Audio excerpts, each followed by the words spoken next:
Welcome to Pinoy Swiss Abroad. This is another travel vlog for you. If you're new to my channel, don't forget to like and subscribe after watching this video. We are Filipino Swiss family living in New Zealand. Matariki is a Maori New Year. It is a clusters of stars in the winter sky just before dawn, and it is being celebrated as a time of remembrance for communities to come together and celebrate. So now we went to Auckland City to celebrate the Matariki Festival, and this is running for the last week. Come and join us and I will show you around some parts of Auckland City in the CBD area and the waterfront. I have some previous videos about Auckland City and around, so if you haven't checked them out yet, so please watch it. And this is the other side of the ferry building. As you can see, there are a lot of people looking around, especially the new refurbished and constructed waterfront. And as you can see, we are all enjoying this sunny weather, even if it's winter. And yes, you can see that from down below the ocean, and those are the mussels actually.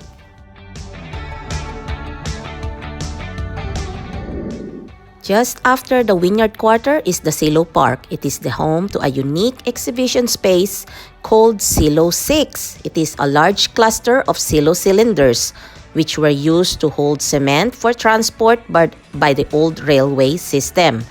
The inside of these cylinders are now reimagined as an inclusive exhibition space which hosts curated works by different artists and communities of people. This is what they said on their website. Tingnan po natin mga kabayan. Very colorful po, di ba po? Para po sa mga bata.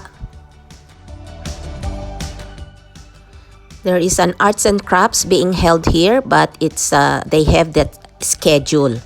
At that time, we already missed it. Incredible, isn't it? All these 6 cylinders that it was refurbished into or reimagined into something like this. And if there's an event here in Silo Park, they will do some things inside here or do some exhibitions or arts and crafts as the usual.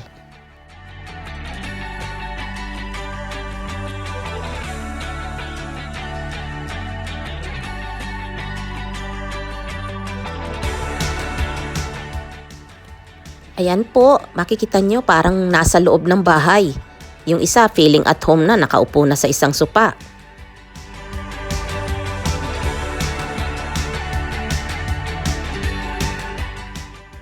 As I said before, that these cylinders were used to hold cement for transport by the old railway system.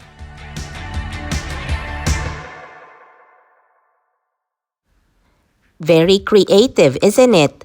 Hindi po nila sinayang yung space na to kasi sayang naman kung gigibain nila, at least ginawan nila ng paraan para meron pa ring mapuntahan ang mga tao at ginawan nila ng mga exhibition at pwede ding magpahinga rito. And this plant can grow like a tree.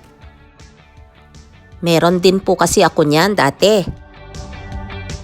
And I'm just showing you around Silo Park. And these, they make a bonfire at night.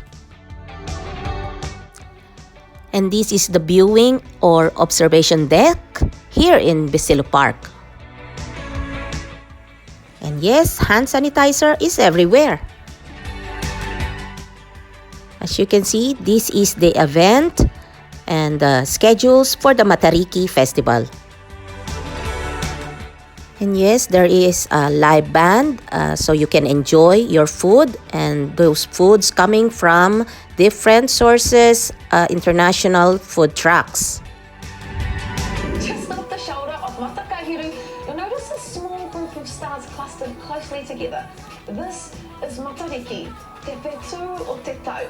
There are actually several hundred stars in the Matariki cluster, but only a handful are visible to the naked eye.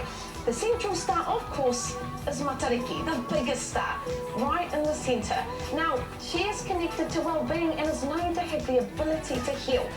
Her husband, in fact, is Antares or Rehua, and they have 8 tamariki, 8 children, which make up the other stars in the group. The eldest of the children is Pohutukawa, and she guides those we have lost across the night sky. Tupuanuku, which means to grow on the ground. Now, she's connected to the gardens and all the kai that comes from the earth. And Tupuarangi is the star that connects the cluster to the harvesting of birds and other elevated food products like fruit and berries from trees. Now, wai means water in Te Reo Māori. So naturally, Waiti is the star that is connected to fresh water and all the creatures that live in the rivers, the streams and the lakes, particularly eels. Now, Waita is salt water. So Waita is associated with the ocean and the many kinds of food Māori gather from Tangaroa or the sea. Waipunaarangi means water in the sky, just like rain.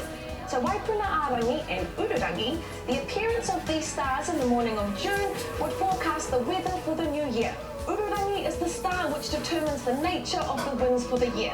It was only by harnessing the power of the wind that Māori were able to travel to Aotearoa in the very beginning. You know the saying to wish upon a star? Well, that's Hiwa i Te Rangi, our very own wishing star, where we send up our dreams and aspirations for the coming year. All of those stars have their own personas. They're actually different sizes. They appear differently, pretty much like people. Even in Aotearoa, we're different, you know. But during Matariki, we cluster together and rise as one, and that's the intent.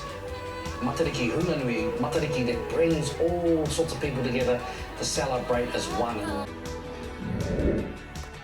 This ends here and thank you for watching the full video. Salamat po sa mga umabot sa dulo. Don't forget to like and subscribe.